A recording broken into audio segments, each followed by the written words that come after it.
Hey everyone, welcome back to another episode of Champion the Passion, a weekly pro wrestling podcast where we inspire you to champion your passions and celebrate the joy in what you love. I'm your host, my name is Victoria Daisy, and today we are going to be recapping everything that happened last night on NXT. Before we dive deeper, don't forget to follow me at It's Victoria Daisy across all social platforms and follow Champion the Passion across all streaming platforms. Now, let's get into the opening segment because Obafemi, our brand new NXT champion, came out to cut a promo.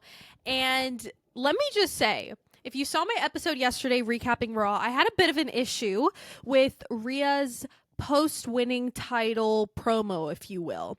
WWE seems to have a formula that when a superstar wins a championship, the next week they go out to cut a promo and say whatever they gotta say. Someone interrupts them. That's the new feud, right? Well, I won't give away too much of what happened on Monday Night Raw and my episode yesterday. If you want to go see that, you can. But basically, I just had an issue with the layout of the segment. Call me a whiner. I don't really care. But Obafemi cut the perfect post winning a championship promo. That was exactly what I wanted Rhea to do. It wasn't rocket science, but it's not up to her. I know it's up to creative. Obafemi had some really good one-liners in there, so I'm going to read a few quotes from him from what he said. He said, "Destiny will always arrive just like I have arrived. And now it's time for me to take my rightful place upon the throne. You know, many men will win something as big as this, and they will come out here and say, I never believed I could do it. But I always believed I can do it. I was backed by destiny when I won all my gold and accomplishments." Then the crowd started with a "you deserve it" chants, which was great. He obviously does deserve that. And then he continued on to say, I acknowledge Trick for being a great champion. And he said, like Trick and every other guy back there, they have a ceiling above them, and I don't. And for anyone who doesn't know what that means, basically just like no limitations. They can do whatever. They're the greatest, yada, yada. Then he said, in regards to Eddie Thorpe, he is a real piece of work. He's a rat, a deceiver. He's like a cockroach that won't die. He's the gum under your shoe. No matter how much you try to scrape it off, it won't go away. That's exactly how Eddie is. He said that. I was cackling. I was like, okay, Oba, look at you being funny. Go off. Then finally, Oba calls out Eddie and says, I'm going to issue you your final warning. You can go and annoy anybody else in the locker room, but the next time, and before he could finish that, the North American champion, Tony D'Angelo, comes out. And to be honest, I was kind of confused because, usually a mid-card champion does not come out to confront the main champion, right? So basically, he came out to let Oba know that he will be the longest reigning North American champion, and that basically Oba's legacy for that title is going to mean nothing. And he said, there's no question about it. You are the ruler as of right now. But just remember, I am the one man to defeat you. And when I face you for that title, we both know I'll be walking out as the double title Dawn. So I just thought it was very interesting of creative to have one of your champions kind of go after the other a little bit. I don't know. I thought that was interesting. So Oba tells Tony that he shouldn't worry about him and that he needs to worry about his own title and his own problems. And right when he said that, the problem arrived. Ridge Holland interrupts, and basically him and Tony start going at it. And then we're all focusing on Tony and Ridge, right? No, we cannot forget that Oba is alone in the ring. And of course, inevitably, who comes from behind to attack him? Eddie Thorpe. And so now Oba is pissed off, like, oh my god, this man won't leave me alone. Like he said earlier, the gum under your shoe, as much as you try and scrape it off, it will never leave you alone. So that was a really good opening segment. I thought it set up a lot of different things. It's got us curious about Oba and Tony's future, Oba and Eddie, Tony and Ridge. I don't know. There's a lot of different things, a lot of different questions and possibilities that I really loved from this segment. And then we moved on to a backstage segment with Ethan Page in the locker room. And he's walking around basically like he's the crap. And so here are a few quotes from him. He said, boys, a big hello on a big week from the biggest star in NXT. I don't know if you boys saw my interaction with DJ. He said that. I was almost peeing my pants. Or not last week. You guys know him as The Rock. He was trying to sound all cool by saying DJ. Like, be so for real. Then he calls out Dante Chen, who was also in the locker room, and says, Dante, what did you get up to last week? Before Dante could respond, Ethan Oh, King Ethan, why? This was partially cringe. Maybe because he's millennial. No offense to any millennials watching. It's a Gen Z thing. Whatever. He tried just going off with the Rock catchphrases. So he was like, it doesn't matter what you have to say. Whatever. I was just like, okay, we didn't need to do that. And he proceeded to go on a couple more times with a few other catchphrases. And basically, they were not that funny. And everybody in the locker room seemed to not care. And then he goes, well, I can smell the jealousy in the room. Then Dante says, no one is jealous of you, Ethan. You're obnoxious. After what you did to Javon and Cedric, none of us even want you in here. So he said that, and I was like, wait a minute. Are you teasing an Ethan Page call-up by saying nobody wants you here and basically pushing him to leave? Because I'm here for that. Hey, the Royal Rumble is in about 2.5 weeks away from today. And I want to see Ethan Page, all ego, in Indianapolis. Hello? I want to see that. So then Dante tells Ethan that he's going to go to Ava to get a match. And that was pretty much the end of it. Then we go into the first match of the night, which was amazing. It was a women's match, which we love. It was Stephanie Vaquer versus Shotzi. Now, let me just say, Shotzi really struggles to find a spot in the main roster. And I hate to say she belongs better in NXT, but she does. She really can shine there. And because she's been in the game for a while, she's able to help some of the younger girls as well. I love how she's been lifting up Gigi Dolan and Tatum Paxley, and they've made a little group, which I explained last week's NXT episode how much I loved. And so this was a great match, okay? One thing that I really loved is the very creative moves that I saw, okay? One thing about Stephanie Vaquer that I've come to learn very quickly is that she shows me moves that I've never seen in my entire life. I don't know how to describe all of them. They're just very interesting and exciting, and it makes me want to keep watching her. She has the Penta Young Bucks effect, if you will, in my opinion. And the reason I say that is because every time that I've watched Penta or the Young Bucks, mainly the Young Bucks, they always show me moves I've never seen. And you can even throw the Motor City Machine Guns in that category. I said that last week on SmackDown's episode, that they just always show me something that I've never seen, and I really love and appreciate that. Like I said, it reminds me why I love professional wrestling. Okay, so we owe it to those people. And so, Shotzi brought a lot of really cool high-flying moves and moments to this match, which I loved. And then Little Miss JC Jane decided to interfere. But then it kind of backfired because Stephanie and Shotzi worked together for like 0.5 seconds to headbutt her, get her out of the ring, and then Fallon Henley decides to show up. Now, when Stephanie was trying to run the ropes to do a move on Shotzi, Fallon thought it was a good idea to use her WWE Women's North American Championship and slap the crap out of Stephanie's lower back. And that wasn't cute. And so because of that, Shotzi was able to take advantage and win the match. And so now Shotzi is the number one contender for Fallon Henley's North American Championship. And that kind of angers me because Stephanie won that opportunity last week and now Shotzi has it. So Fatal Influence basically helped Shotzi win so that Fallon didn't have to face Stephanie because she knew that if she faced Stephanie, Stephanie would take that title from her. So it's giving a scared chicken. It's giving why. So does this mean that Stephanie continues to chase after Fallon Henley's Women's North American Championship? Or are they already pulling the trigger on Stephanie versus Julia for the WWE NXT Women's Championship? I think it's very early to do that. So let's see. All right, then we go backstage to a Kalani Jordan backstage segment. This is not necessarily in the locker room. It's just one of those like backstage spaces that they have, but quite a few women were there. And so Sol Ruka is trying to, give her condolences, if you will, to Kalani Jordan. She said, "You were a second away from the victory. Things are going to turn around. Don't change what got you here." Okay. And then Zarya, first of all, low-key forgot about Zarya. She hasn't been on TV in like a month. But she said, "I don't know about that. Look, Kalani, you were the North American champion a few months ago. You have to do something to change the tides. Use your losses as motivation." Then Cora Jade interrupts. And this is where it gets a little hot in the room. It heats up, if you will. She said, yeah, I don't know about all that. Motivations to the back of the line, right? Look, if you weren't in that match, I would have been number one contender. And then Kalani goes, Cora, don't even get me started. Which, when someone says that, I don't care who it is, like, it low key, like, it sounds cringe. Oh my God, but I don't want to be a hater. Okay, whatever. Moving on.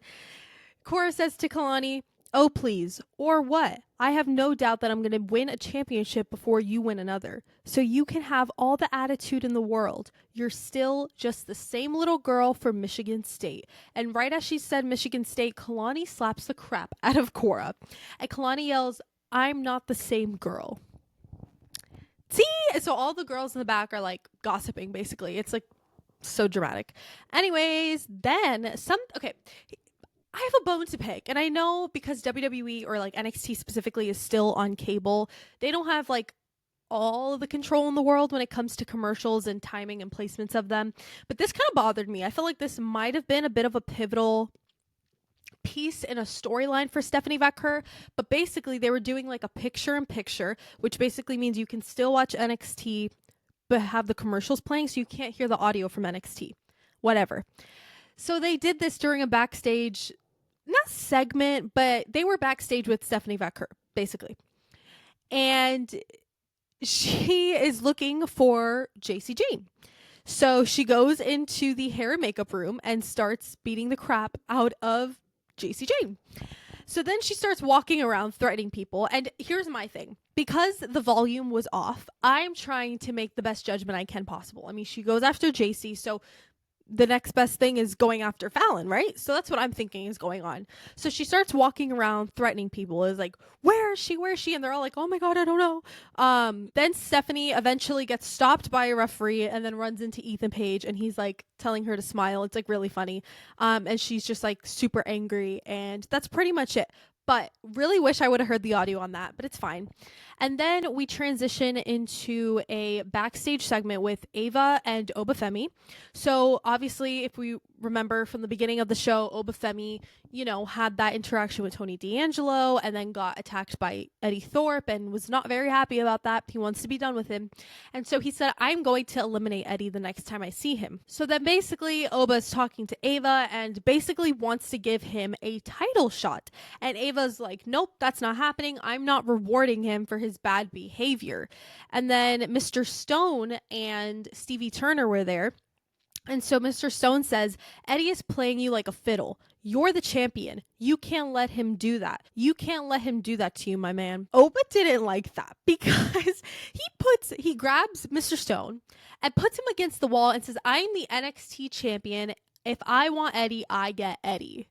And so Ava was standing there next to Stevie like, oh my God, I can't believe this is happening. And Oba would not put down Mr. Stone, even when Ava was begging. So finally, Ava grants Oba's wish and gives him a match next week against Eddie Thorpe. And that should be very interesting.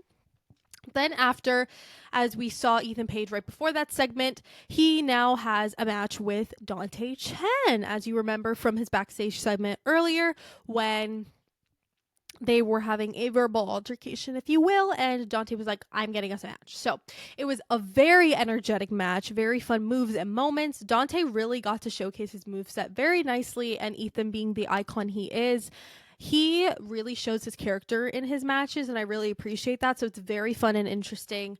In the end, Ethan Page won. And then, in true Ethan Page fashion, he continues to beat up Dante, even though the match is over. And so basically what I'm getting from this is, he broke Javon's jaw.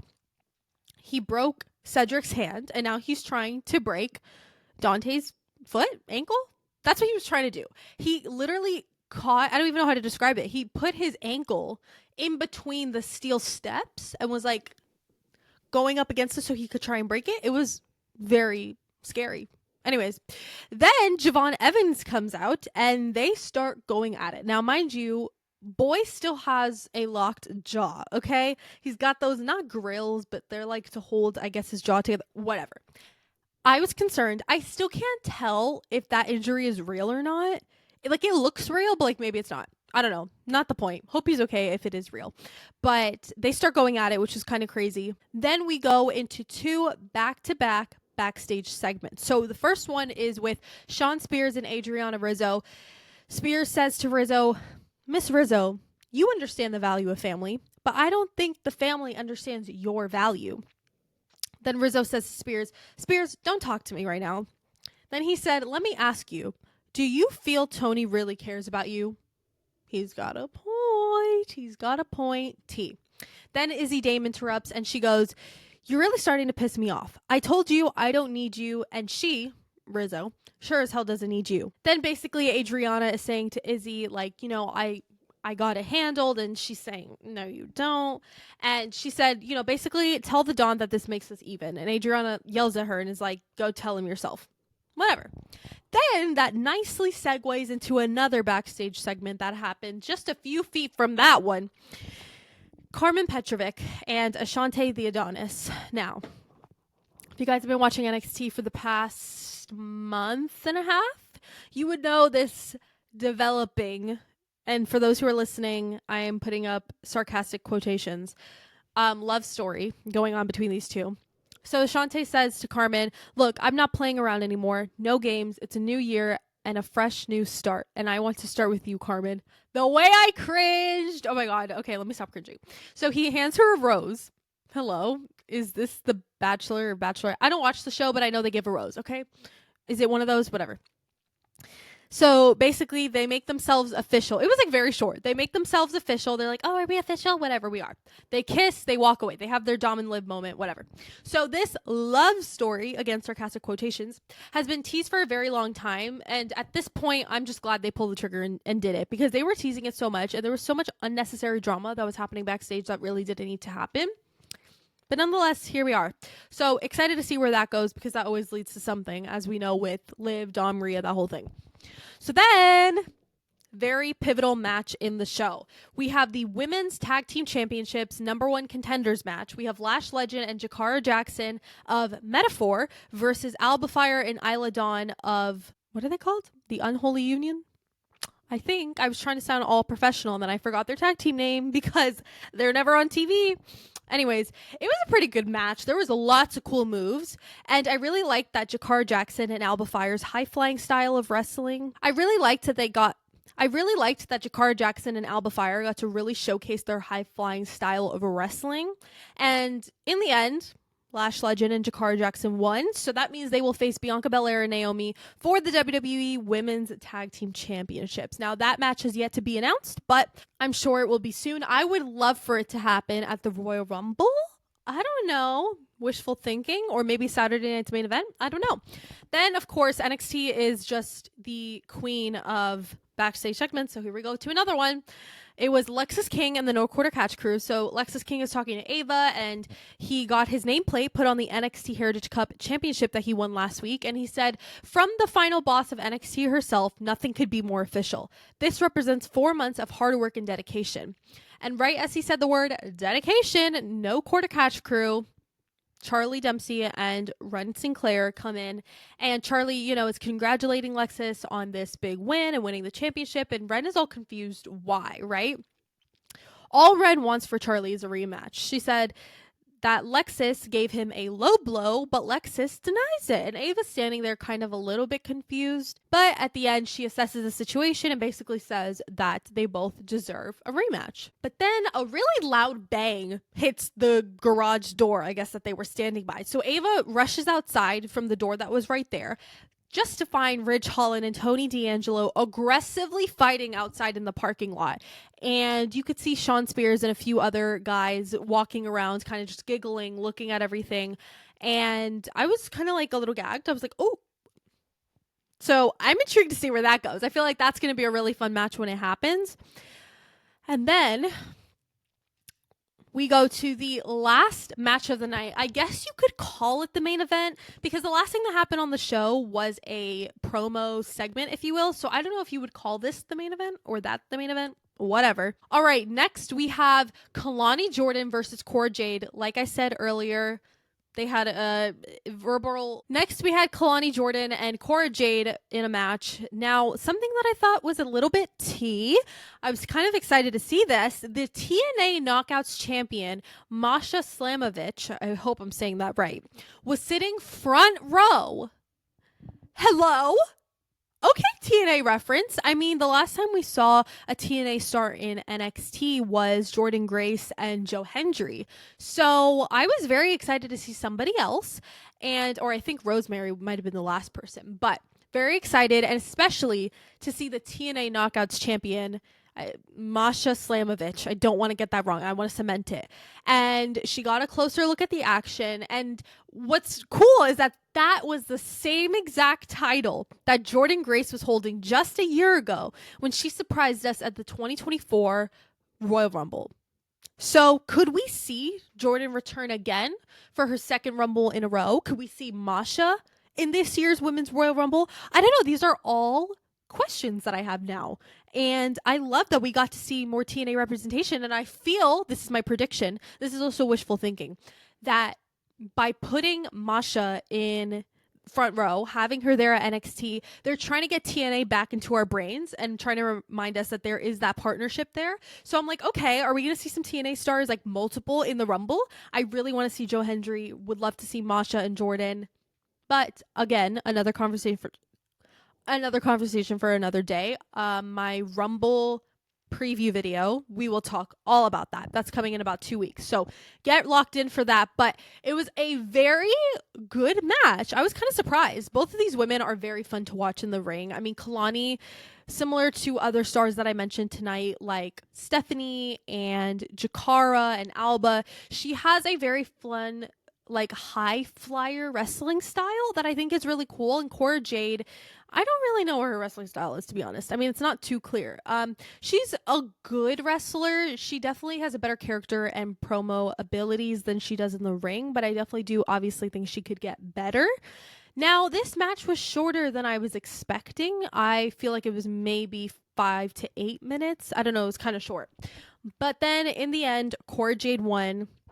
But I feel like the highlight of this match, honestly, was seeing the TNA Knockouts champion in the front row. I don't think it was the match at all.